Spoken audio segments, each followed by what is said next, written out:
Hello, this is going to be The Shadow in the Corner by Mary Elizabeth Braddon. Now, this story has a strong element of suicide. So I'm going to issue my second trigger warning in 5 years. If graphic descriptions of suicide are going to disturb you, probably you shouldn't listen to this.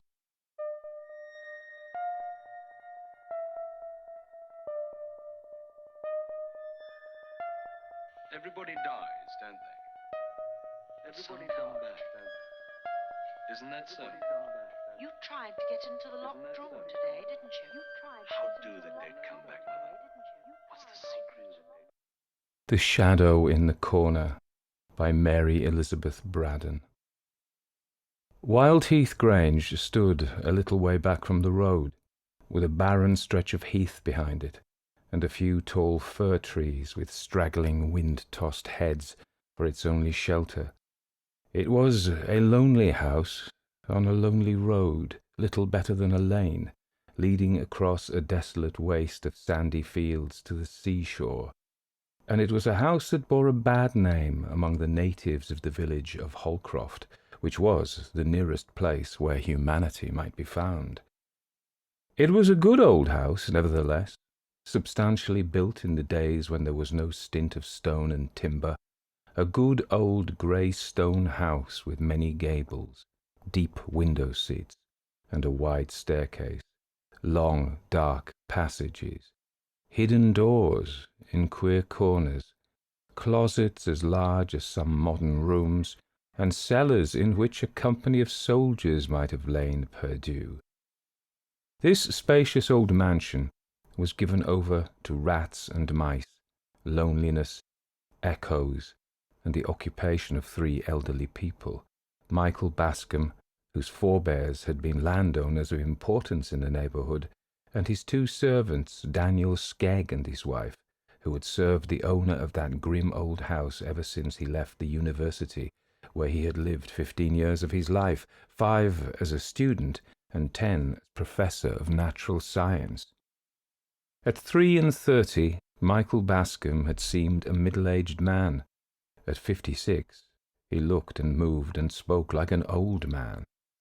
During that interval of 23 years he had lived alone in Wildheath Grange, and the country people told each other that the house had made him what he was.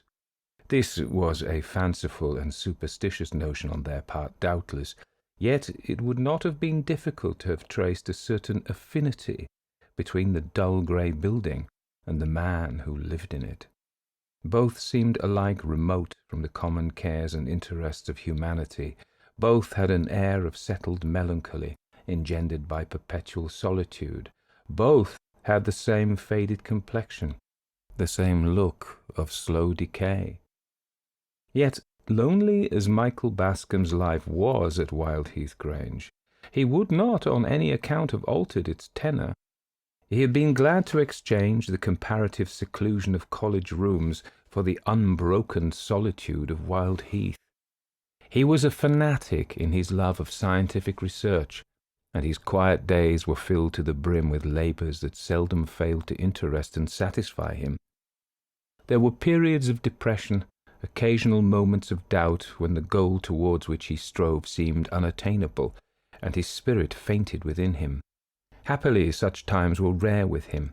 He had a dogged power of continuity which ought to have carried him to the highest pinnacle of achievement, and which, perhaps, might ultimately have won for him a grand name and a world-wide renown, but for a catastrophe which burdened the declining years of his harmless life with an unconquerable remorse. One autumn morning, when he had lived just 23 years at Wildheath, and had only lately begun to perceive that his faithful butler and body-servant, who was middle-aged when he first employed him, was actually getting old, Mr. Bascom's breakfast meditations over the latest treatise on the atomic theory were interrupted by an abrupt demand from that very Daniel Skegg. The man was accustomed to wait upon his master in the most absolute silence, and his sudden breaking out into speech was almost as startling as if the bust of Socrates above the bookcase had burst into human language. "It's no use," said Daniel. "My missus must have a girl." What?" demanded Mr. Bascom, without taking his eyes from the line he had been reading. A girl to trot about and wash up and help the old lady. She's getting weak on her legs, poor soul. We've none of us grown younger in the last 20 years. 20 years, echoed Michael Bascom scornfully. What is 20 years in the formation of a strata? What even in the growth of an oak, the cooling of a volcano? Not much, perhaps, but it's apt to tell upon the bones of a human being. The manganese staining to be seen upon some skulls would certainly indicate, began the scientist dreamily. I wish my bones were only as free from rheumatics as they were 20 years ago, pursued Daniel testily, and then perhaps I should make light of 20 years. Howsoever, the long and the short of it is, my missus must have a girl. She can't go on trotting up and down these everlasting passages, and standing in that stony scullery year after year, just as if she were a young woman. She must have a girl to help. Let her have 20 girls, said Mr. Bascom, going back to his book. What's the use of talking like that, sir? 20 girls indeed. We shall have rare work to get one. Because the neighbourhood is sparsely populated, interrogated Mr. Bascom, still reading. No, sir, because this house is known to be haunted. Michael Bascom laid down his book and turned a look of grave reproach upon his servant. Skegg, he said in a severe voice, I thought you had lived long enough with me to be superior to any folly of that kind. I don't say that I believe in ghosts, answered Daniel in a semi-apologetic air, but the country people do. There's not a mortal among 'em that'll venture across our threshold after nightfall. Merely because Anthony Bascom, who had led a wild life in London and lost his money and land, came here broken-hearted and is supposed to have destroyed himself in this house, the only remnant of property that was left to him out of a fine estate. Supposed to have destroyed himself, cried Skegg. Why, the fact is as well known as the death of Queen Elizabeth or the Great Fire of London. Why, wasn't he buried at the crossroads between here and Holcroft? An idle tradition for which you could produce no substantial proof, retorted Mr. Bascom. I don't know about proof, but the country people believe it as firmly as they believe their gospel. If their faith in the gospel was a little stronger, they need not trouble themselves about Anthony Bascom. Well, grumbled Daniel, as he began to clear the table, a girl of some kind we must get, but she'll have to be a foreigner or a girl that's hard driven for a place. When Daniel Skegg said a foreigner, he did not mean the native of some distant clime, but a girl who had not been born and bred at Holcroft. Daniel had been raised and reared in that insignificant hamlet, and small and dull as it was, he considered the world beyond it only margin. Michael Bascom was too deep in the atomic theory to give a second thought to the necessities of an old servant. Mrs. Skegg was an individual with whom he rarely came into contact. She lived, for the most part, in a gloomy region at the north end of the house, where she ruled over the solitude of a kitchen that looked like a cathedral, and numerous offices of the scullery, larder, and pantry class, where she carried on a perpetual warfare with spiders and beetles, and wore her old life out in the labour of sweeping and scrubbing. She was a woman of severe aspect, dogmatic piety, and a bitter tongue. She was a good plain cook, and ministered diligently to her master's wants. He was not an epicure, but liked his life to be smooth and easy, and the equilibrium of his mental power would have been disturbed by a bad dinner. He heard no more about the proposed addition to his household for a space of 10 days, when Daniel Skegg again startled him amidst his studious repose by the abrupt announcement, "I've got a girl." "Oh," said Michael Bascom, "have you?" And he went on with his book. This time he was reading an essay on phosphorus and its functions in relation to the human brain. "Yes," pursued Daniel in his usual grumbling tone, "she was a waif and stray, or I shouldn't have got her. If she'd been a native, she'd never have come to us." "I hope she's respectable," said Michael. "Respectable? That's the only fault she has, poor thing. She's too good for the place. She's never been in service before, but she says she's willing to work, and I dare say my old woman will be able to break her in. Her father was a small tradesman at Yarmouth. He died a month ago, and left this poor thing homeless. Mrs. Midge at Holcroft is her aunt, and she said to the girl, 'Come and stay with me till you get a place.' And the girl has been staying with Mrs. Midge for the last 3 weeks, trying to hear of a place. When Mrs. Midge heard that my missus wanted a girl to help, she thought it would be the very thing for her niece Maria. Luckily Maria had heard nothing about this house, so the poor innocent dropped me a curtsy and said she'd be thankful to come, and would do her best to learn her duty. She'd had an easy time of it with her father, who'd educated her above her station, like a fool as he was," growled Daniel. "By your own account, I'm afraid you've made a bad bargain," said Michael. "You don't want a young lady to clean kettles and pans." "If she was a young duchess, my old woman would make her work," retorted Skegg decisively. "And pray, where are you going to put this girl?" asked Mr. Bascom, rather irritably. "I can't have a strange young woman tramping up and down the passages outside my room. You know what a wretched sleeper I am, Skegg. A mouse behind the wainscot is enough to wake me." "I've thought of that," answered the butler, with his look of ineffable wisdom. "I'm not going to put her on your floor. She's to sleep in the attics." "Which one?" "The big one at the north end of the house. That's the only ceiling that doesn't let water. She might as well sleep in a shower bath as in any of the other attics." "The room at the north end," repeated Mr. Bascom thoughtfully. "Isn't that—" "Course it is," snapped Skegg, "but she doesn't know anything about it." Mr. Bascom went back to his books and forgot all about the orphan from Yarmouth, until one morning, on entering his study, he was startled by the appearance of a strange girl in a neat black and white cotton gown, busy dusting the volumes which were stacked in blocks upon his spacious writing table, and doing it with such deft and careful hands that he had no inclination to be angry at this unwonted liberty. Old Mrs. Skegg had religiously refrained from all such dusting, on the plea that she did not wish to interfere with the master's ways. One of the master's ways, therefore, had been to inhale a good deal of dust in the course of his studies. The girl was a slim little thing, with a pale and somewhat old-fashioned face, flaxen hair braided under a neat muslin cap, a very fair complexion, and light blue eyes. They were the lightest blue eyes Michael Bascom had ever seen, but there was a sweetness and gentleness in their expression which atoned for their insipid colour.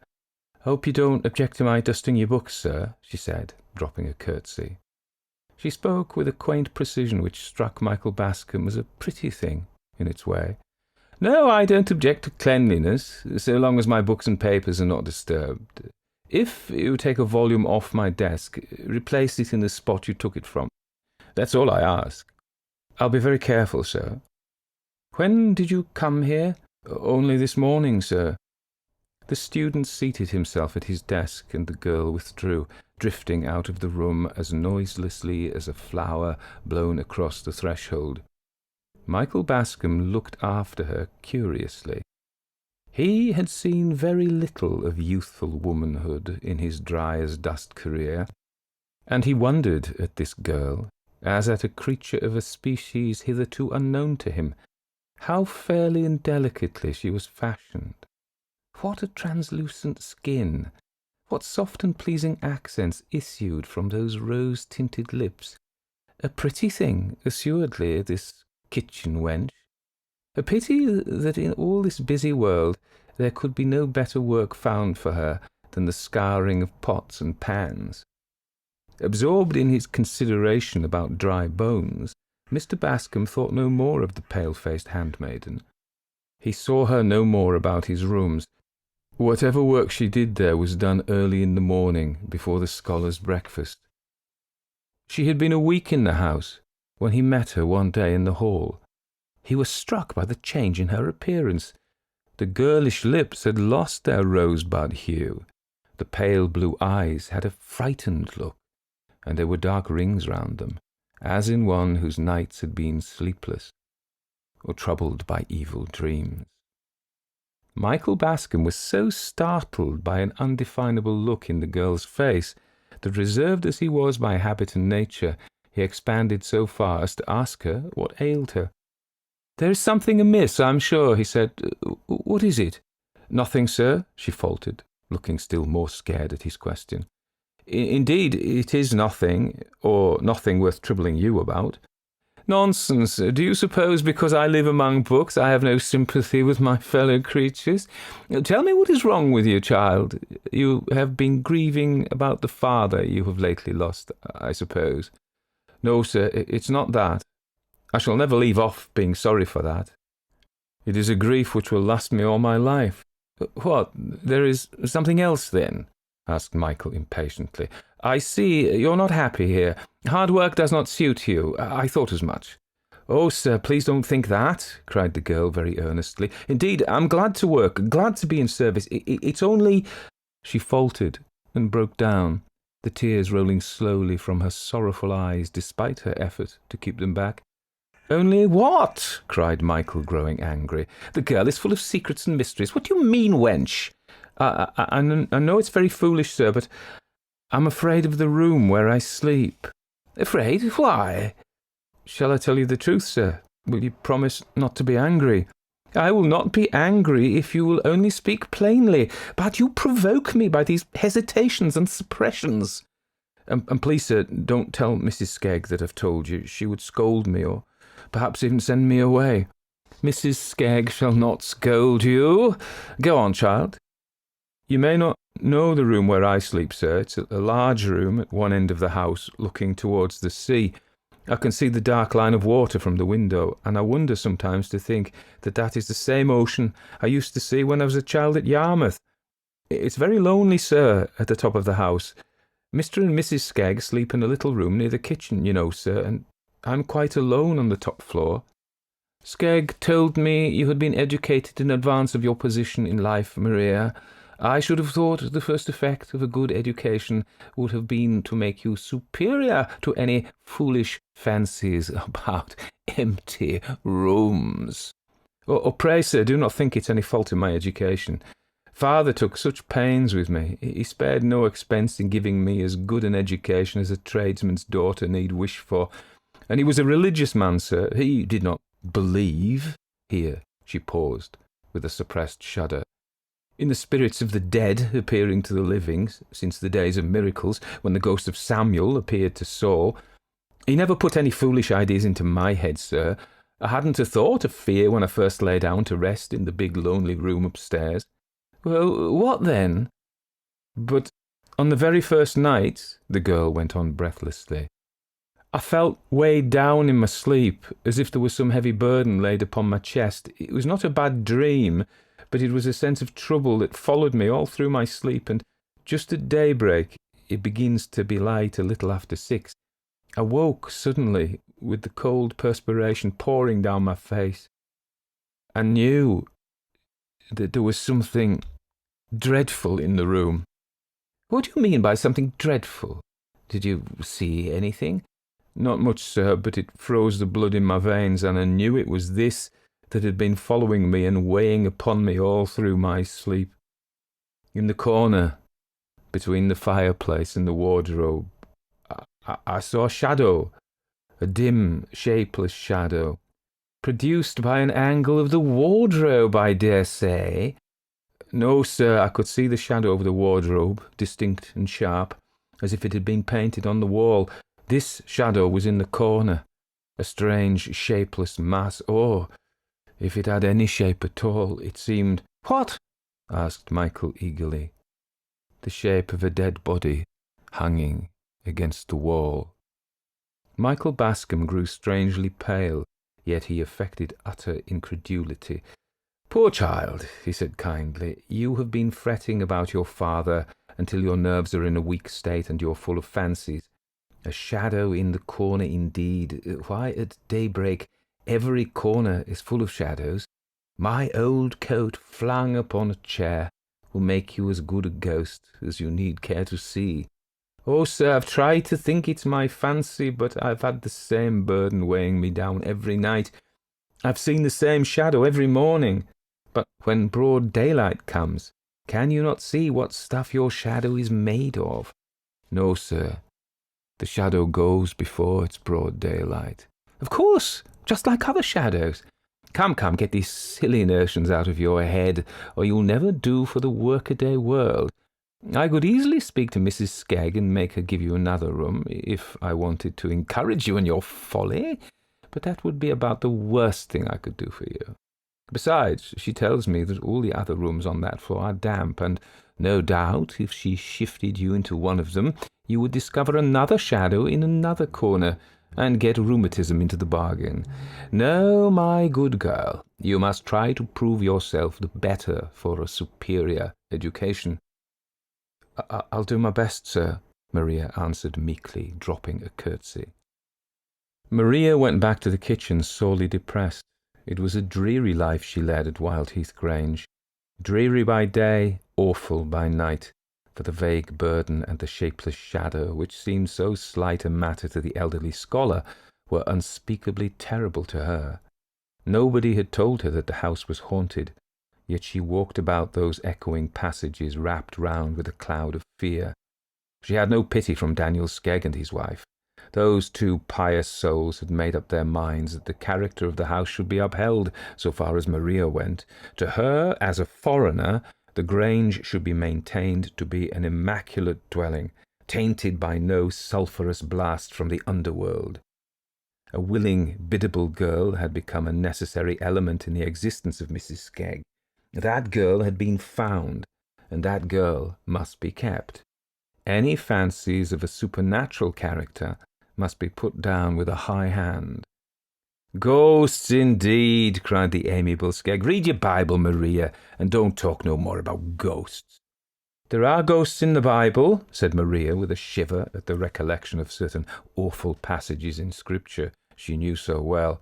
"Ah, they was in the right place, or they wouldn't have been there," retorted Mrs. Skegg. "You ain't going to pick holes in your Bible, I hope, Maria, at your time of life." Maria sat quietly down in her corner by the kitchen fire and turned over the leaves of her dead father's Bible till she came to the chapters they two had loved best and oftenest read together. He had been a simple-minded, straightforward man, the Yarmouth cabinet-maker, a man full of aspirations after good, innately refined, instinctively religious. He and his motherless girl had spent their lives alone together in the neat little home which Maria had so soon learned to cherish and beautify, and they had loved each other with an almost romantic love. They had had the same tastes, the same ideas. Very little had sufficed to make them happy. But inexorable death parted father and daughter in one of those sharp, sudden partings which are like the shock of an earthquake, instantaneous ruin, desolation, and despair. Maria's fragile form had bent before the tempest. She had lived through a trouble that might have crushed a stronger nature. Her deep religious convictions and her belief that this cruel parting would not be forever had sustained her. She faced life and its cares and duties with a gentle patience which was the noblest form of courage. Michael Bascom told himself that the servant girl's foolish fancy about the room that had been given her was not a matter of serious consideration. Yet the idea dwelt in his mind unpleasantly and disturbed him at his labours.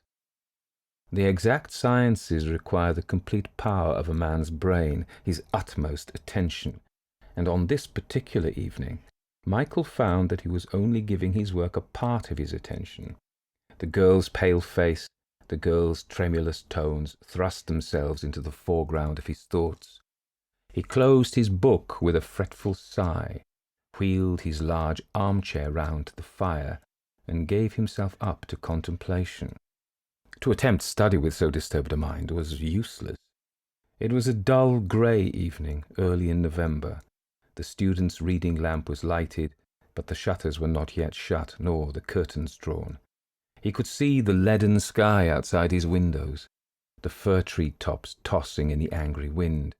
He could hear the wintry blast whistling amidst the gables before it rushed off seaward with a savage howl that sounded like a war-whoop. Michael Bascom shivered and drew nearer the fire.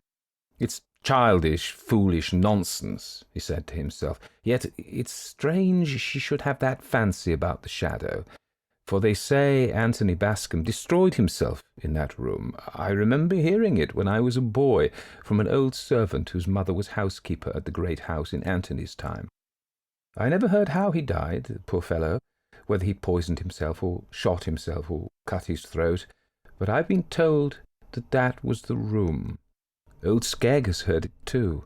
I could see that by his manner when he told me the girl was to sleep there. He sat for a long time, till the grey of evening outside his study windows changed to the black of night, and the war whoop of the wind died away to a low complaining murmur. He sat, looking into the fire, and letting his thoughts wander back to the past and the traditions he had heard in his boyhood. That was a sad, foolish story of his great uncle Anthony Bascom, the pitiful story of a wasted fortune and a wasted life, a riotous collegiate career at Cambridge, a racing stable at Newmarket, an imprudent marriage, a dissipated life in London, a runaway wife, an estate forfeited to moneylenders, and then the fateful end. Michael had often heard that dismal story, how when Anthony Bascom's fair, false wife had left him when his credit was exhausted, and his friends had grown tired of him, and all was gone except Wildheath Grange. Anthony, the broken-down man of fashion, had come to that lonely house unexpectedly one night, and had ordered his bed to be got ready for him in the room where he used to sleep when he came to the place for the wild duck shooting in his boyhood. His old blunderbuss was still hanging over the mantelpiece, where he had left it when he came into the property and could afford to buy the newest thing in fowling pieces. He had not been to Wildheath for 15 years, nay, for a good many of those years he had almost forgotten that the dreary old house belonged to him. The woman who had been housekeeper at Bascom Park, till house and lands had passed into the hands of the moneylenders, was at this time the sole occupant of Wildheath. She cooked some supper for her master, and made him as comfortable as she could in the long untenanted dining-room, but she was distressed to find, when she cleared the table after he had gone upstairs to bed, that he had eaten hardly anything. Next morning she got his breakfast ready in the same room, which she managed to make brighter and cheerier than it had looked overnight. Brooms, dusting brushes, and a good fire did much to improve the aspect of things. But the morning wore on to noon, and the old housekeeper listened in vain for her master's footfall on the stairs. Noon waned to late afternoon. She had made no attempt to disturb him, thinking that he had worn himself out by a tedious journey on horseback, and that he was sleeping the sleep of exhaustion. But when the brief November day clouded with the first shadows of twilight, the old woman grew seriously alarmed, and went upstairs to her master's door, where she waited in vain for any reply to her repeated calls and knockings. The door was locked on the inside, and the housekeeper was not strong enough to break it open. She rushed downstairs again full of fear, and ran bareheaded out into the lonely road. There was no habitation nearer than the turnpike on the old coach road from which this side road branched off to the sea. There was scanty hope of a chance passer-by. The old woman ran along the road, hardly knowing whither she was going or what she was going to do, but with a vague idea that she must get somebody to help her. Chance favoured her. A cart laden with seaweed came lumbering slowly along from the level line of sands yonder, where the land melted into water. A heavy, lumbering farm labourer walked beside the cart. "For God's sake, come in and burst open my master's door," she entreated, seizing the man by the arm. "He's lying dead or in a fit, and I can't get to help him." "All right, missus," answered the man, as if such an invitation were a matter of daily occurrence. "Whoa, Dobbin! Stand still, horse, and be donged to thee." Dobbin was glad enough to be brought to anchor on the patch of waste grass in front of the Grange garden. His master followed the housekeeper upstairs, and shattered the old-fashioned lock-box with one blow of his ponderous fist. The old woman's worst fear was realized. Anthony Bascom was dead. But the mode and manner of his death Michael had never been able to learn. The housekeeper's daughter, who told him the story, was an old woman when he was a boy. She had only shaken her head and looked unutterable things when he questioned her too closely. She had never even admitted that the old squire had committed suicide, yet the tradition of his self-destruction was rooted in the minds of the natives of Holcroft, and there was a settled belief that his ghost, at certain times and seasons, haunted Wildheath Grange. Now Michael Bascombe was a stern materialist. For him the universe with all its inhabitants was a great machine governed by inexorable laws. To such a man the idea of a ghost was simply absurd. As absurd as the assertion that 2 and 2 make 5, or that a circle can be formed of a straight line. Yet he had a kind of dilettante interest in the idea of a mind which could believe in ghosts. The subject offered an amusing psychological study. This poor little pale girl now had evidently got some supernatural terror into her head, which could only be conquered by rational treatment. "I know what I ought to do," Michael Bascombe said to himself suddenly. "I'll occupy that room myself tonight and demonstrate to this foolish girl that her notion about the shadow is nothing more than a silly fancy, bred of timidity and low spirits. An ounce of proof is better than a pound of argument. If I can prove to her that I have spent a night in the room and seen no such shadow, she will understand what an idle thing superstition is." Daniel came in presently to shut the shutters. "Tell your wife to make up my bed in the room where Maria has been sleeping, and put her into one of the rooms on the first floor for tonight, Skegg," said Mr. Bascombe. "Sir?" Mr. Bascombe repeated his order. "That silly wench has been complaining to you about her room," Skegg exclaimed indignantly. "She doesn't deserve to be well fed and cared for in a comfortable home. She ought to go to the workhouse." "Don't be angry with the poor girl, Skegg. She has taken a foolish fancy into her head, and I want to show her how silly she is," said Mr. Bascombe. "And you want to sleep in that room yourself?" said the butler. "Precisely." "Well," mused Skegg, "if he does walk, which I don't believe, he was your own flesh and blood. I don't suppose he'll do you any hurt." When Daniel Skegg went back to the kitchen, he railed mercilessly at poor Maria, who sat pale and silent in her corner by the hearth, darning old Mrs. Skegg's grey worsted stockings, which were the roughest and harshest armour that ever human foot clothed itself withal. "Was there ever such a whimsical, fine, ladylike miss," demanded Daniel, "to come into a gentleman's house and drive him out of his own bedroom to sleep in an attic with her nonsenses and vagaries?" If this was the result of being educated above one's station, Daniel declared that he was thankful that he had never got so far in his schooling as to read words of 2 syllables without spelling. Education might be hanged for him if this was all it led to. "I'm very sorry," faltered Maria, weeping silently over her work. "Indeed, Mr. Skegg, I made no complaint. My master questioned me, and I told him the truth. That was all." "All?" exclaimed Mr. Skegg irately. "All, indeed. I should think it was enough." Poor Maria held her peace. Her mind, fluttered by Daniel's unkindness, had wandered away from that bleak big kitchen to the lost home of the past, the snug little parlour where she and her father had sat beside the cosy hearth on such a night as this, she with her smart workbox and her plain sewing, he with the newspaper he loved to read, the petted cat purring on the rug, the kettle singing on the bright brass trivet, the tea-tray pleasantly suggestive of the most comfortable meal in the day. Oh, those happy nights, that dear companionship. Were they really gone for ever, leaving nothing behind them but unkindness and servitude? Michael Bascombe retired later than usual that night. He was in the habit of sitting at his books long after every other lamp but his own had been extinguished. The Skeggs had subsided into silence and darkness in their dreary ground-floor bedchamber. Tonight his studies were of a peculiarly interesting kind, and belonged to the order of recreative reading rather than of hard work.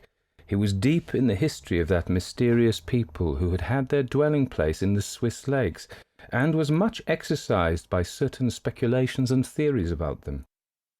The old 8-day clock on the stairs was striking 2 as Michael slowly ascended, candle in hand, to the hitherto unknown region of the attics.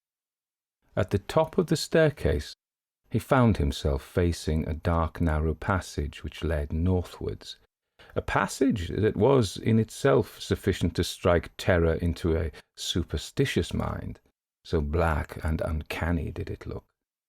"Poor child," mused Mr. Bascombe, thinking of Maria. "This attic floor is rather dreary, and, for a young mind, prone to fancies." He had opened the door of the north room by this time, and stood looking about him. It was a large room, with a ceiling that sloped on one side, but was fairly lofty upon the other, an old-fashioned room, full of old-fashioned furniture, big, ponderous, clumsy, associated with the day that was gone, and people that were dead. A walnut-wood wardrobe stared him in the face, a wardrobe with brass handles which gleamed out of the darkness like diabolical eyes. There was a tall 4-post bedstead which had been cut down on one side to accommodate the slope of the ceiling, and which had a misshapen and deformed aspect in consequence. There was an old mahogany bureau that smelt of secrets. There were some heavy old chairs with rush bottoms, mouldy with age and much worn. There was a corner washstand with a big basin and a small jug, the odds and ends of past years. Carpet there was none, save a narrow strip beside the bed. "It is a dismal room," mused Michael, with the same touch of pity for Maria's weakness which he had felt on the landing just now.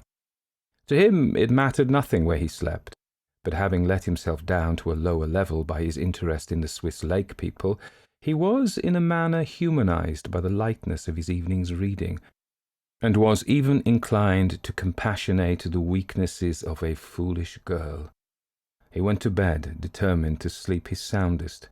The bed was comfortable, well supplied with blankets, rather luxurious than otherwise, and the scholar had that agreeable sense of fatigue which promises profound and restful slumber. He dropped off to sleep quickly, but woke with a start 10 minutes afterwards. What was this consciousness of a burden of care that had awakened him? This sense of all-pervading trouble that weighed upon his spirits and oppressed his heart? This icy horror of some terrible crisis in life through which he must inevitably pass? To him these feelings were as novel as they were painful. His life had flowed on with smooth and sluggish tide, unbroken by so much as a ripple of sorrow. Yet tonight he felt all the pangs of unavailing remorse, the agonizing memory of a life wasted, the stings and humiliation of disgrace, shame, ruin, a hideous death, which he had doomed himself to die by his own hand. These were the horrors that pressed him round and weighed him down as he lay in Anthony Bascombe's room. Yes, even he, the man who could recognize nothing in nature or in nature's God better or higher than an irresponsible and invariable machine governed by mechanical laws, was fain to admit that here he found himself face to face with a psychological mystery. This trouble which came between him and sleep was the trouble that had pursued Anthony Bascombe on the last night of his life. So had the suicide felt as he lay in that lonely room, perhaps striving to rest his wearied brain with one last earthly sleep before he passed to the unknown intermediate land where all is darkness and slumber. And that troubled mind had haunted the room ever since. It was not the ghost of the man's body that returned to the spot where he had suffered and perished, but the ghost of his mind, his very self, no meaningless simulacrum of the clothes he wore and the figure that filled them. Michael Bascombe was not the man to abandon his high ground of sceptical philosophy without a struggle. He tried his hardest to conquer this oppression that weighed upon mind and sense.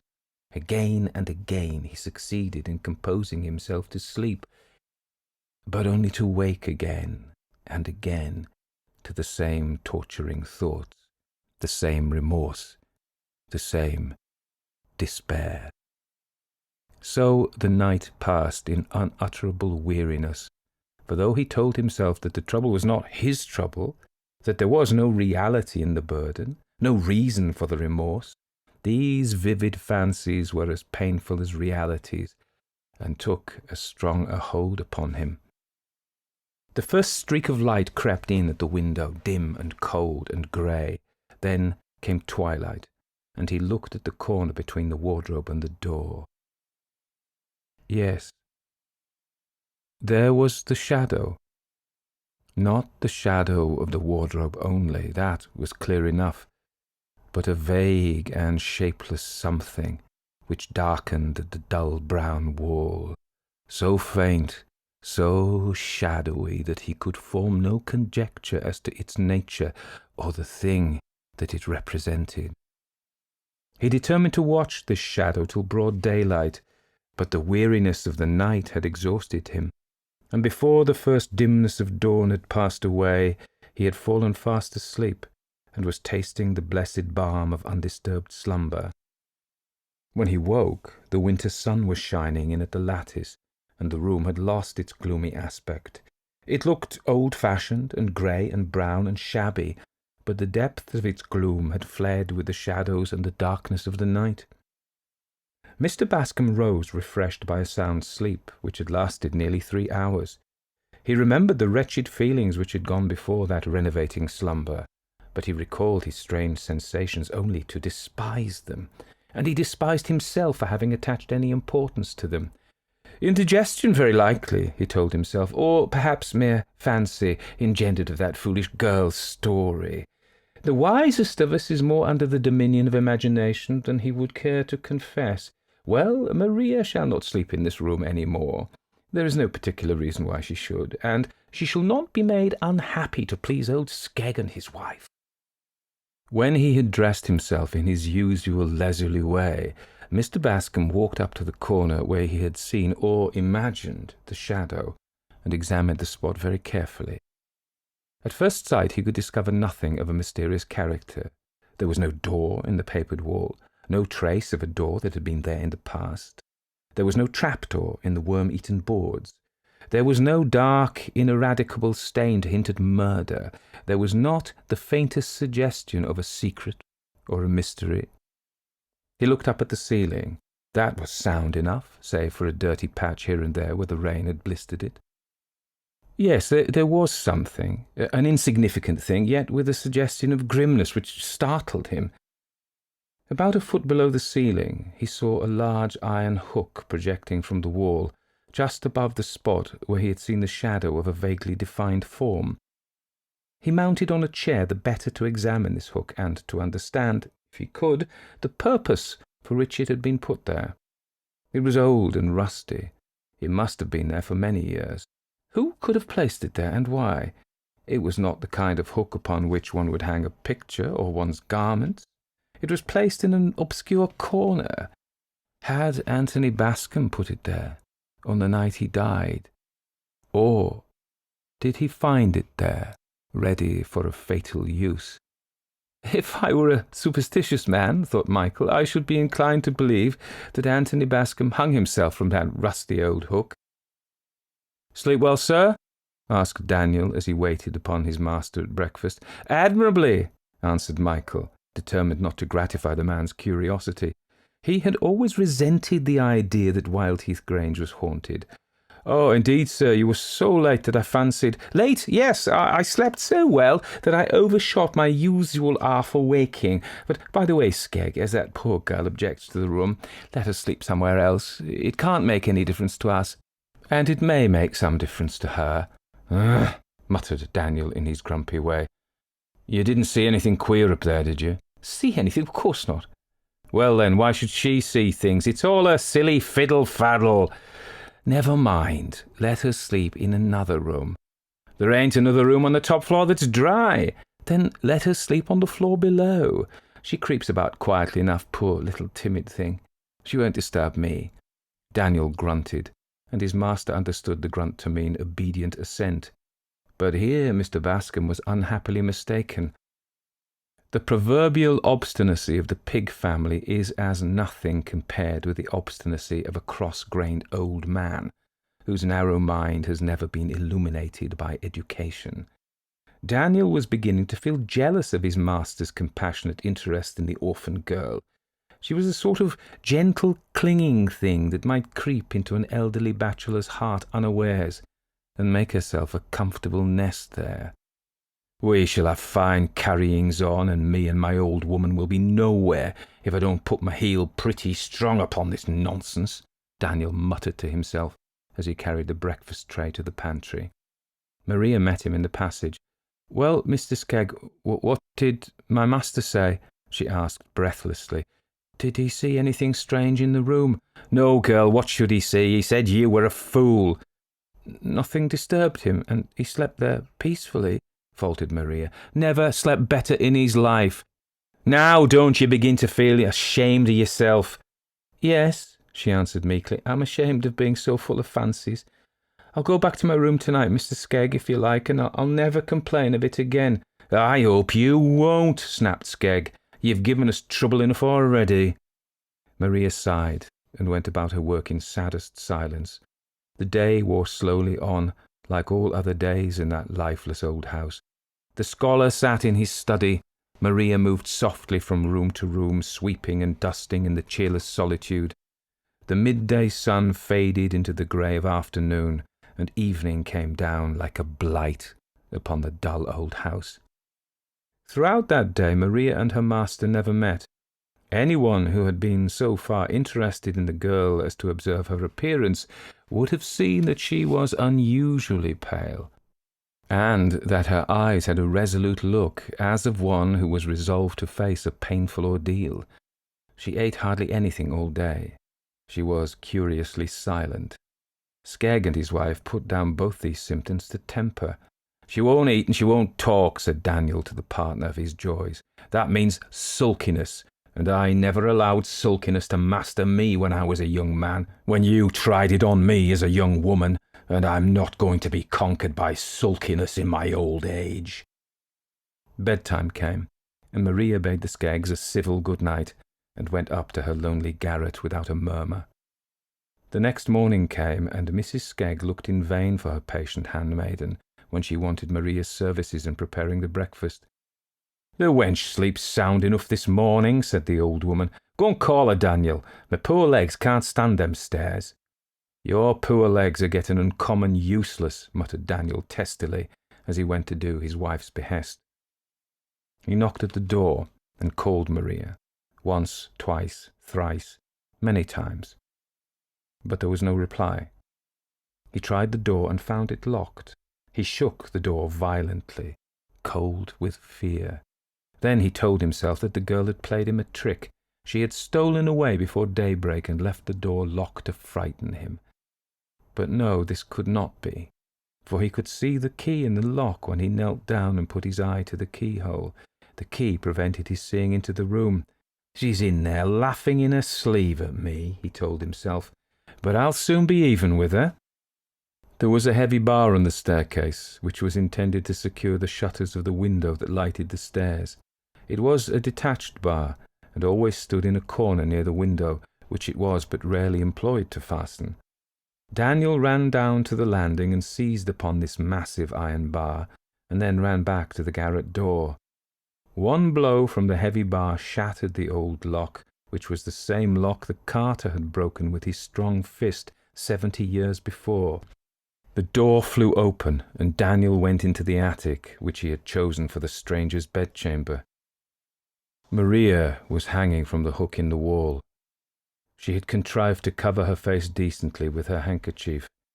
She had hanged herself deliberately about an hour before Daniel found her, in the early grey of morning. The doctor, who was summoned from Holcroft, was able to declare the time at which she had slain herself, but there was no one who could say what sudden access of terror had impelled her to the desperate act, or under what slow torture of nervous apprehension her mind had given way. The coroner's jury returned the customary merciful verdict of temporary insanity. The girl's melancholy fate darkened the rest of Michael Bascom's life. He fled from Wildheath Grange as from an accursed spot, and from the Skeggs as from the murderers of a harmless innocent girl. He ended his days at Oxford, where he found the society of congenial minds and the books he loved. But the memory of Maria's sad face and sadder death was his abiding sorrow. Out of that deep shadow, his soul was never lifted.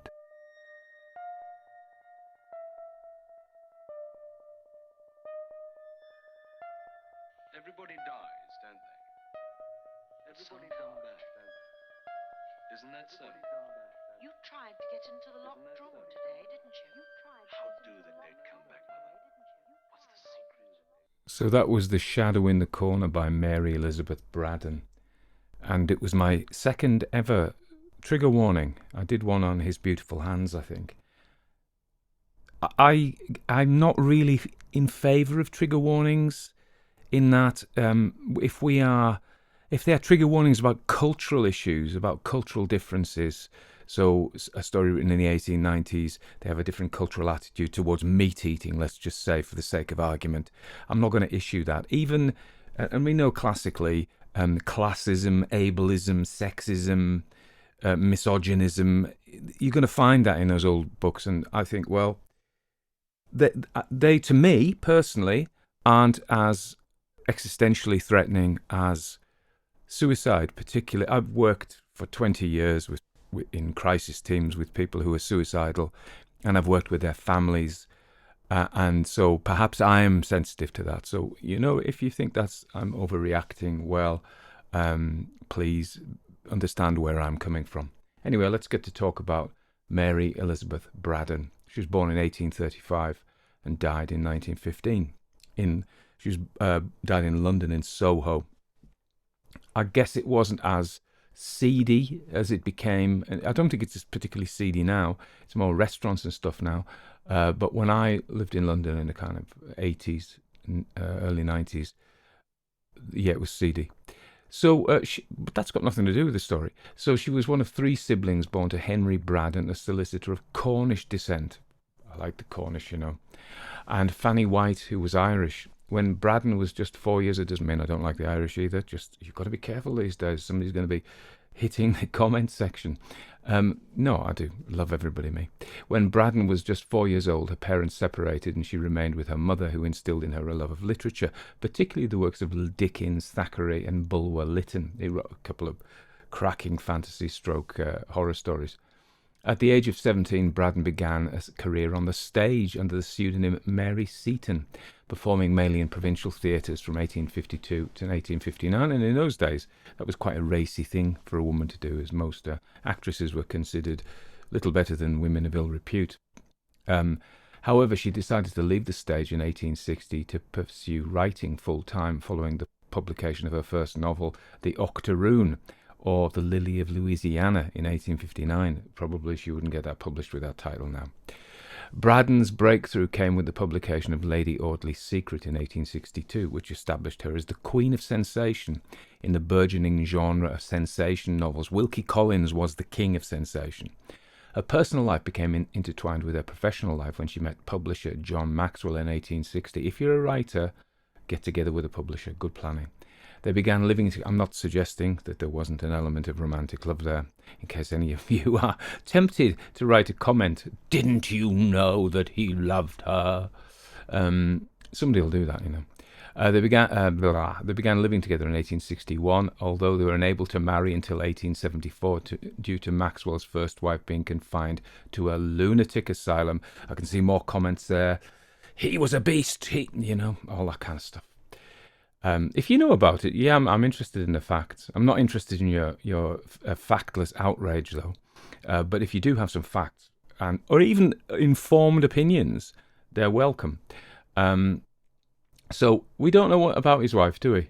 So let's not cast tar and feathers on Mary Elizabeth or Mr. Maxwell until we know.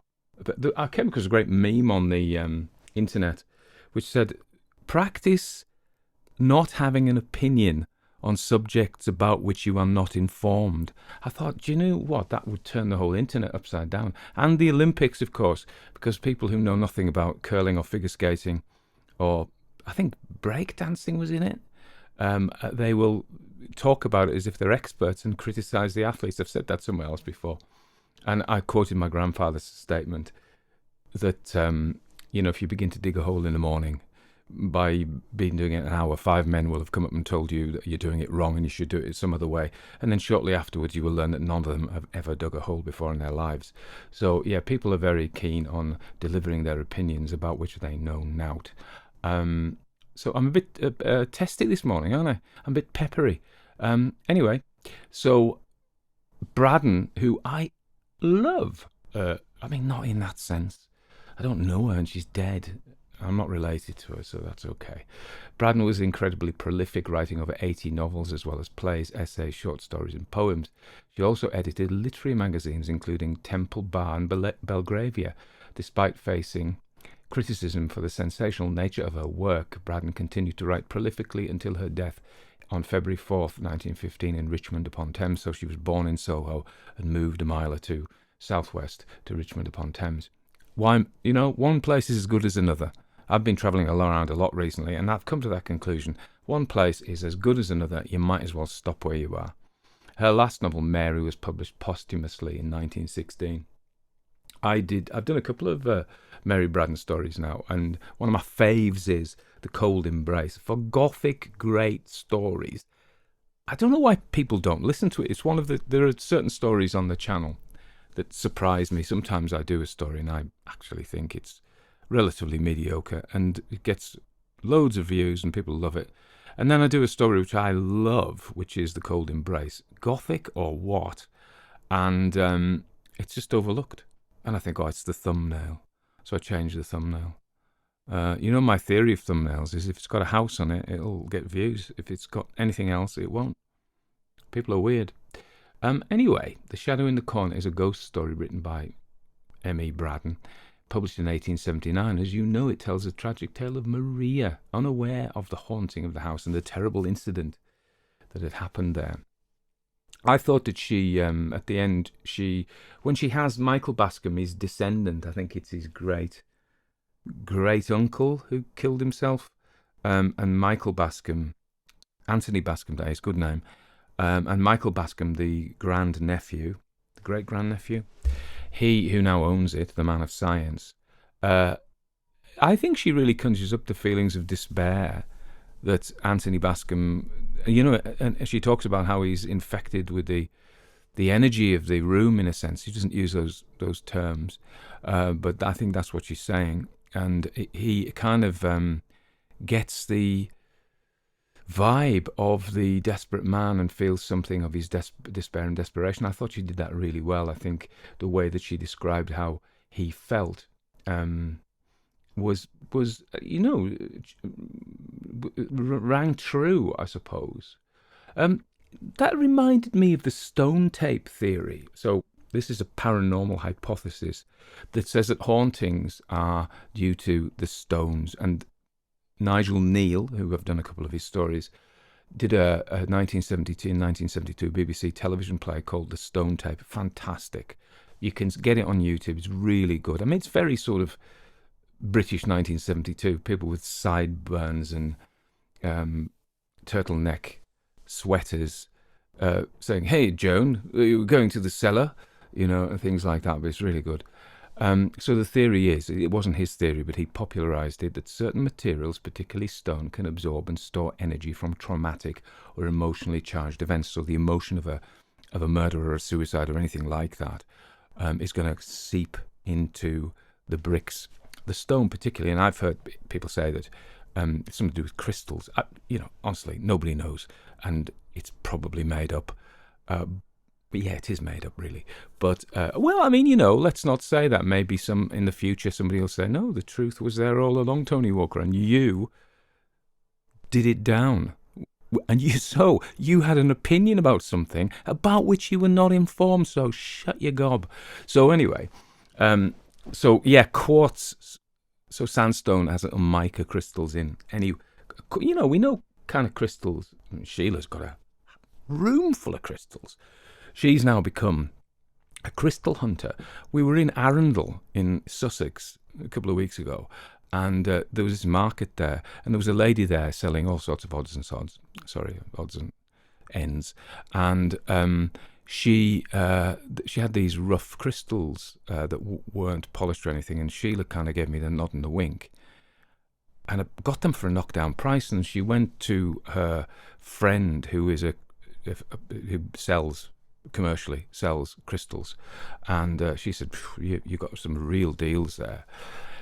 Leads me on to another crystal experience. We were coming back from Sussex and we ended up in Lincoln, and it was Lincoln Market just before the cathedral. Again, if you ever happen to be, if you're thinking about coming to England and you don't know where to go, Arundel on the south coast is definitely worth a visit. So is Lincoln up in Lincolnshire, a bit further north, about 250, 300 miles further north of Arundel. So we're in this market and we walk past these guys, and they're an elderly couple who were really nice, and they were coming to the end of their career, and they had a market stall and they were selling quirky odds and ends. So you got it right that time. And from their stall, all sorts of, weird and wonderful stuff that they'd accumulated. And he was telling me, I'm going to come to the very point about this in a minute, but he was telling me that firms of interior decorators for the great and the good will contact him and ask him for some quirky bits to put in their pads. That's a very 70s word. And so there we are, this massive crystal skull, and turns out it's hand carved, not machine carved, from a block of quartz, and Sheila fell in love with it. She said it spoke to her, she felt its energy. I don't feel any of that stuff. I thought it was quite good.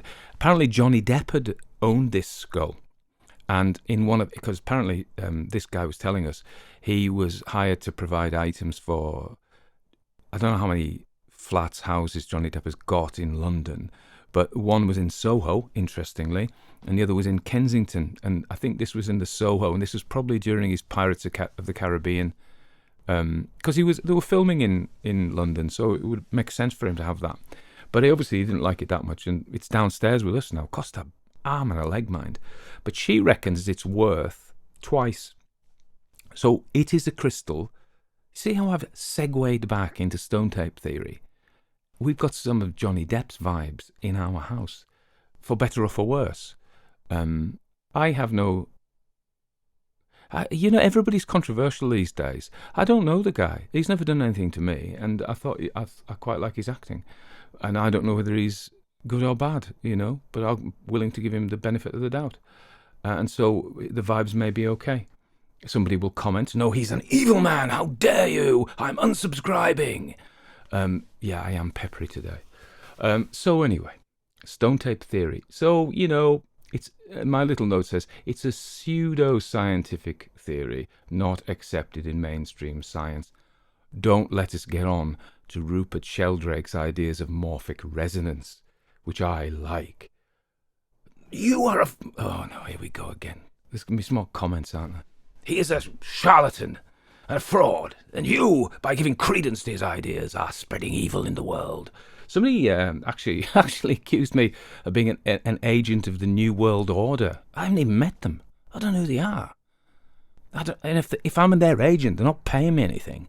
So if anybody's listening from the New World Order, can you pay me what you owe me, please? This guy was called his handle. Again, I sound like somebody from a CB radio. Rubber duck, we've got us a convoy. And he was called something like Johnny Smokes Crack. That was his YouTube name. And I'm like, I think you've been smoking crack. I get some interesting comments. I could do a whole chat about the various comments, the unpleasant, the ludicrous, the insane, and then I could do one about the helpful ones and the nice ones, and there are many, many more of those, but they're not as interesting, are they? I mean, keep doing them, but if you are a bit insane, just write an insane comment just to make me laugh. Okay, where were we? We were talking about Maria. We were talking about Anthony Bascom, and I've said before about, and I think Braddon does this really well. I mean, I've said this before as well. If you want to be good at doing something, just do it a lot. If you want to be good at making sales, make a lot of sales. If you want to be good at playing chess or flying an airplane, if you want to be good at writing, write. And these professional writers, Mary Elizabeth Braddon in this case, they write, and they just write so nicely. And I can tell that because I don't stumble so much over the words. The language flows, and I don't have to do 1,000 million takes, which with some people I do. And I think also there's something about writers who have an ear for who could recite the work, and others such as Faulkner and Henry James, who write for the eye. They don't write for the ear, But Braddon, the working writers, and Henry James was a working writer, but this lass, she churned them out, and she writes for the ear, I think. Anyway, High Victorian period, hyper-rational. So we talk about, and this is a quote, "Now Michael Bascom was a stern materialist. For him the universe, with all its inhabitants, was a great machine, governed by inexorable laws. To such a man the idea of a ghost was simply absurd as the assertion that 2 and 2 make 5, or that a circle can be formed of a straight line." So this is she's making fun of him. Also, I don't know if you remember The Phantom Coach by Charlotte Riddell, Amelia B. Edwards, and that is in this era as well, and they come across this alchemist guy and the Moors, and so you have, there's that two cultures idea. We won't get into that really, because that was between the scientific and the artistic, but certainly there has been the rational from the Enlightenment, which is quantifying the world, is taking the world and making a map of it with numbers and diagrams and taking that as the real world. And then there's the romantic, which I guess I fall into. I have a bit of the rational, which is about saying, that the world is not a map, the world is not a representation, the map is not the territory, as Alfred Korzybski said. But, so the romantic emphasizes that natural flow that makes us grow, makes our hair grow, makes us grow older and younger and stronger, obviously not in that order, and gives us life, versus the dry and dusty mechanical view. And of course, in the Victorian age, that was tops. But there was a reaction to it, Wordsworth and the Romantics and Schiller and all these people reacted against that. And the Gothic is that reaction, that against, in a hyper-real, hyper-scientific world, the Gothic literature flourished because look at now, we've got Harry Potter and things. I mean, okay, that's maybe a bit dated, but we turn to fantasy, we turn against rationality because it has dried up our world. And that reminds me of this guy called John Matthews, him and his wife Kathleen Matthews. They write about Celtic stuff, druidry and the bards, and King Arthur as well, particularly John Matthews. And I remember reading in one of his books about King Arthur, there's stories of the well maidens, and so these were nymphs or spirits who lived in the land and were responsible for making it fruitful. And the knights, in their hubris, if you can personify this rationalistic logos, this male analytical thinking, women think like that, but it is typically characterized as a male approach. These knights, in their hubris and arrogance, kill they probably rape them as well, the well maidens, and therefore the land becomes barren. And that is behind T.S. Eliot's play The Wasteland. The land is the wasteland, and there's the wounded fisher king, and all this lovely Arthurian stuff. So that, in a sense, symbolizes how our analytical brain can disenchant us from the world, can make the world dead. Really, we live in it, but we think it's a blind mechanism. It's old Richard Dawkins is the blind watchmaker, isn't it? And I'm not for that, really. If we're talking about that, and this is probably one of my favourite subjects, it's there's a guy called Max Weber, a German sociologist, who brought up the concept of the disenchantment of the world. I think in German that's Entzauberung. So yeah, Zauber is sorcery, isn't it? To describe a key aspect of modernization in Western society. So Weber's views were that the increasing rationalization, where traditional and magical elements are replaced by scientific, bureaucratic, and technological systems, disenchant it, and we lose mystery, magic, and wonder as scientific explanations replace religious or spiritual ones. And he sees that coming. As being, I don't think he sees it as a good thing. He talks about of an iron cage, how the rationalization and bureaucratization can trap individuals in systems of efficiency and control, limiting their freedom and creativity. Now, there's another guy called Paul Kingsnorth, who is a writer. He just recently converted to the Greek Orthodoxy, or Orthodoxy, maybe Russian Orthodoxy, after being kind of, very much. He wrote a book called Real England, which I loved. Talking about this, how we've sold ourselves everything to the machine, which is basically bleeding us dry and not giving us any spiritual sustenance. That's why you listen to these stories, because you go out on a limb and say, because you're hungry for wonder and awe. Yeah? And it's related to Nietzsche's idea. I read recently The Joyous Science. It's translated differently, but and that's the famous quote about God is dead, God remains dead, and we have killed him. How shall we comfort ourselves, the murderers of all murderers? What was holiest and mightiest of all that the world has yet owned has bled to death under our knives. Who will wipe this blood off us? What water is there for us to clean ourselves? What festivals of atonement, what sacred games shall we have to invent? Is not the greatness of this deed too great for us? Must we ourselves not become gods simply to appear worthy of it? Probably I like it all up to that last sentence. So Nietzsche is also talking about this disenchantment that I talked about, the King Arthur's knights killing the nymphs of the wells, Weber's idea of the disenchantment of the world. We lived before the Enlightenment, we lived in this world that was soaked in meaning and spirit, and our rationalization has basically killed us and led to epidemics of depression and unhappiness and disconnect from the land. The world is dead.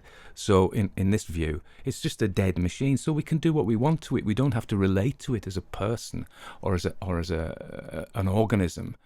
We can it's just a commodity, and we can use it as a commodity and use it up. And it's led to all of these things now. You think I'm saying, let's go back to being cave people and peasant farmers. I'm not actually saying that. I'm going to introduce a concept of a word which is really hard for me to say. So, enantidromia, which is a Jungian idea. So what this says is that things swing to their opposites. So Jung had this idea that whatever's conscious will be counterbalanced by its opposite on the unconscious. So if we are a very masculine man on the exterior, we'll have interior, we will have a feminine side and all sorts of things. And so logos, the rational, versus eros, the relational, which we would characterize as female. We lived in a hyper male world of rationality, and things swing to their opposites. You cannot suppress them. So on the surface we have this rational, technological, mechanistic, analytical world. I'm just reading, actually, funnily enough, still reading Ian McGilchrist's book, The Master and His Emissary. I'm going to take it up to Scotland with me because he lives on the Isle of Skye. I don't think we'll call in. But he's another great thinker, I think, and he's saying the same thing pretty much and he talks about in the hemispheres of the brain that one is this analytical that sees things in parts and the other is more holistic. But going back to Jung's enantidromia, what you have is things switch. So I am not saying technology is wrong. I'm not, or bad. Here I am, I've got clothes.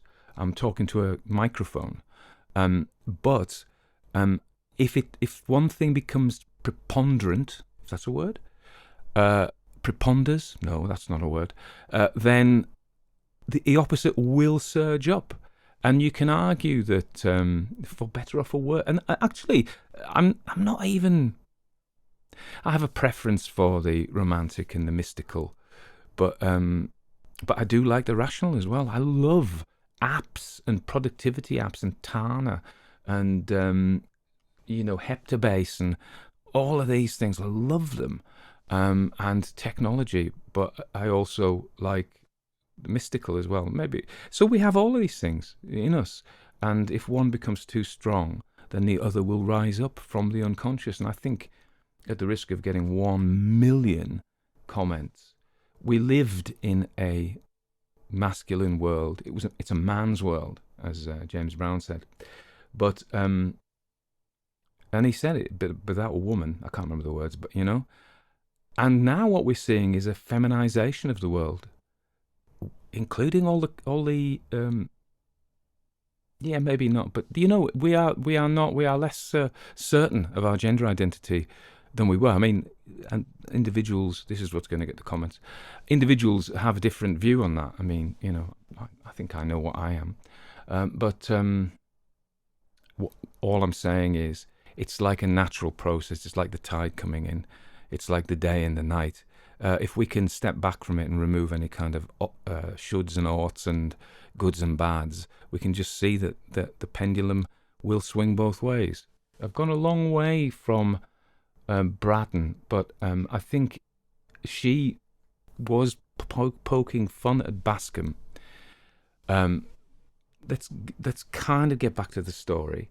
So what we have is the young female girl who is sensitive to these things, who is sensitive to the suffering of the man who killed himself. Now, he was an awful old money waster, but still, that's a heck of a price to pay for that. And she feels it, whereas the skegs who are kind of drudges and they have confined themselves down to a very small part of the house. They live a very small life, and they just reject anything that isn't part of that small life. Maria is much more open, sensitively and emotionally. Bascom has shut off his emotional side completely, and represents this technological dude. And even he goes to the room and he can't bear it, and that melts him, and we see some kindness coming up. There is kindness in him, and he doesn't want Maria to suffer. And he's haunted by her death for the rest of his life. We know that. He is just not able. He tries to make it right and get her put in another room. But the skegs who live like... they're shut down automata, really, aren't they? They're coarsened. They've lost their sensitivity. In every sense, they have no curiosity, no sensitivity. They live a world that's bound by very... concrete and constricting rules, and it is a very small world. And because has an education, they don't like that, because she's aspired. She should be like them. She's aspired to more, and they punish her for that. And ultimately, they don't kill her, but they sort of do. And I think Michael Bascom recognises that.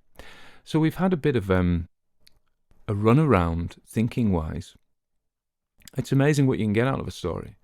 As we talk about the stone tape theory, we talked about, the death of God, and what that means for our society as we become increasingly secularized. And remember, I'm not saying that religiosity is the answer, and I'm not saying that the secularization is the answer. What I'm saying is that if one rises, the other will come up after it, So there we are. I hope you enjoyed that. It was a good story. I hope you enjoyed my chat. Please let me know.